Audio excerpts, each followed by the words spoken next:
فلسطین کی آزادی کا مشن، یہودیوں کو قدم قدم پر دھول چٹانے والا، اکیلا ہی عالم کفر سے ٹکرانے کا حوصلہ رکھنے والا، پاک دھرتی کا ایک عظیم مجاہد، کفر پر لاوے کی طرح برسنے والے اس مجاہد کی طویل داستان سننے کے لیے چینل کو سبسکرائب کیجئے اور ویڈیو کو لائک کیجئے۔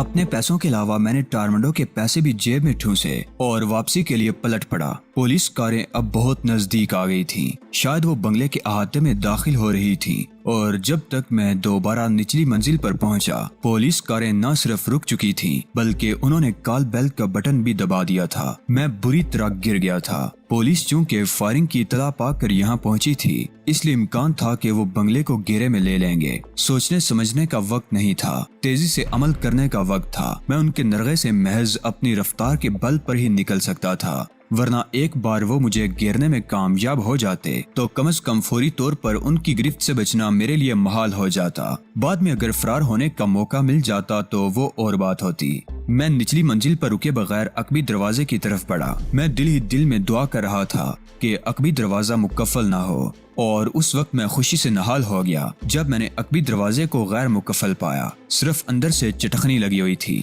دروازے سے باہر نکلنے سے قبل میں نے جھانک کر باہر کا جائزہ لیا اور میدان صاف پا کر جلدی سے باہر نکلا اور ایک نزدیکی قد آدم پودے کے عقب میں پہنچ گیا۔ اگر مجھے ایک لمحے کی بھی تاخیر ہوتی تو میں ان پولیس والوں کی نظروں میں آ گیا ہوتا جو پوزیشن لینے کے لیے عقبی سمت میں آ گئے تھے۔